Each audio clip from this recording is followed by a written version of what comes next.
We'll start here this evening. A new sovereign ratings agency, Sovereign Africa Ratings, which was launched a couple of weeks ago, has rated South Africa's sovereign ratings when it comes to long form and those short form bonds at a stable outlook and, of course, investment grade. The agency, which wants to rival global firms such as Moody's, Standard & Poor's and Fitch, says South Africa's outlook is regarded as stable for both the short and medium term. It also says triple B rating represents South Africa's adequate repayment capacity in terms of its ability to meet its debt obligations. But how different is this rating to what we already know from the other three major ratings agencies? For more on that, we are joined by Zwelibanzi Maziya, the COO of Sovereign Africa Ratings. Zwelibanzi, thank you very much for joining us this evening.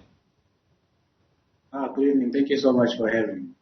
Zwelibanzi, you launched your inaugural rating of South Africa today. It is quite a positive one. Let's start with the launch of this new ratings agency for the African continent, the need for it. What drove you as professionals to come together and create such an agency?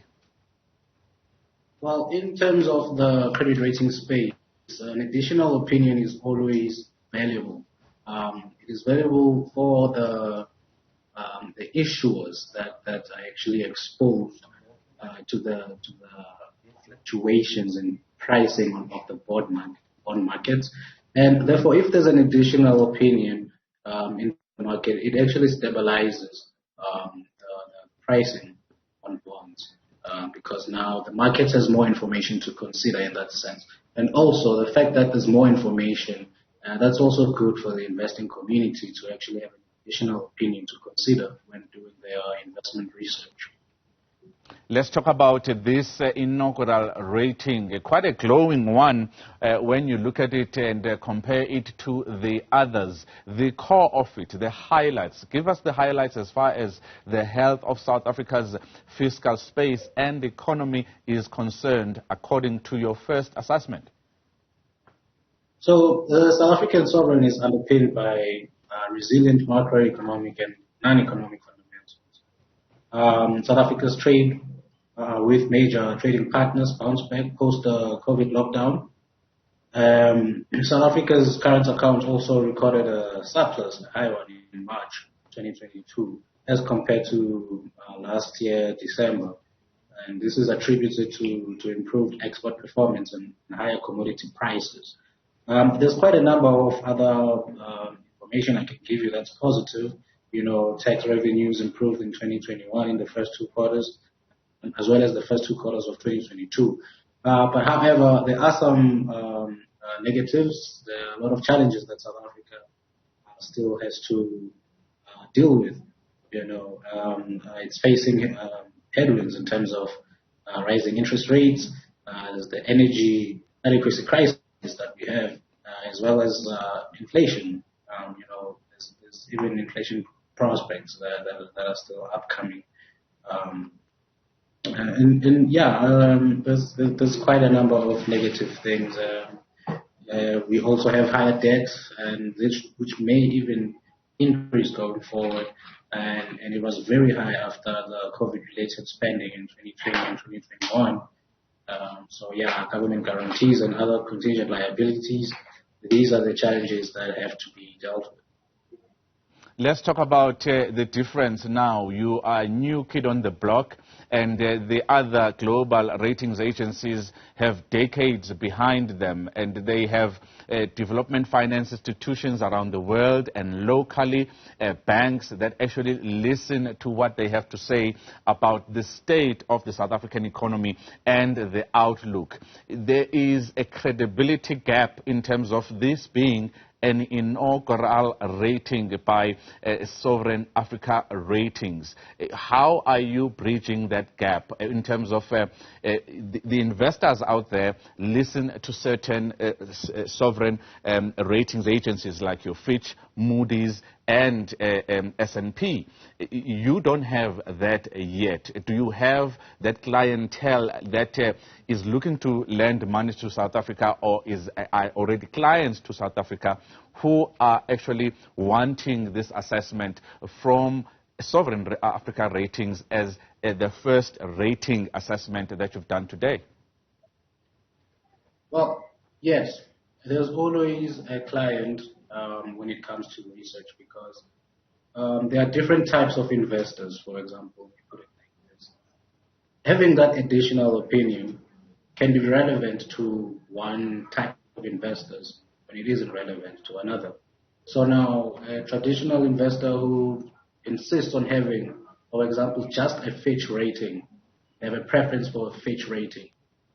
That's their decision, and that's their internal operations. That's how they want to approach their investment strategy. But then you also get investors that actually are interested in speculative grade debt. I'm just making an example in general now, and not related to Sovereign Africa per se. So you also have investors interested in risky investments because they have a higher return in terms of interest, right? So now all these investors, either way, they benefit from an additional opinion because, yes, the other rating agencies are long established, they're quite old, but I will state that Kodak was also quite old when it went bankrupt in 2012.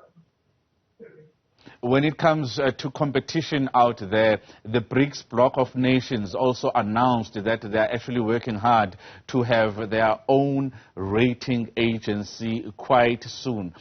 Brazil, Russia, India, South Africa, and China working together. That's going to be something that should actually tell you that there's a yearning out there amongst at least these countries for a different rating agency than the normal ratings agencies that we have. And I guess I've asked this question before.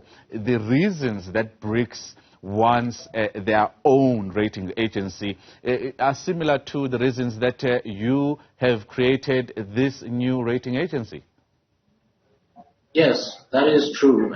It's very important to have an additional opinion, especially when it comes to a point whereby you have a large number of states in the emerging markets. I'll make an example. When earlier this year in the African Union's conference meeting, the chairperson, President Macky Sall from Senegal, indicated that they expressed their dissatisfaction in terms of the systems that are used by the international credit rating agencies.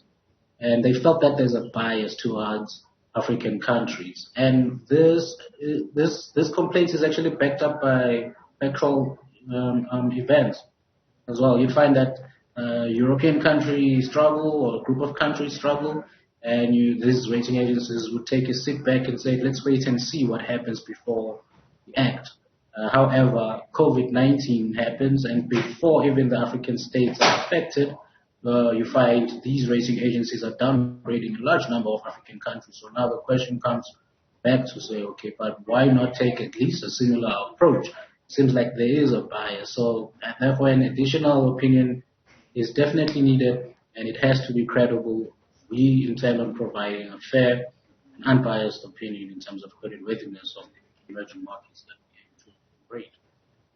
Zwelibanzi Mazia is the Chief Operations Officer at the newest ratings agency on the African continent, that is Sovereign Africa Ratings. They have today issued their very first inaugural, in fact, rating on South Africa, which actually puts South Africa on investment grade and a stable outlook, quite different to the global firms that we have seen, which have put South Africa on sub-investment grade. Thank you very much for your time, sir, this evening.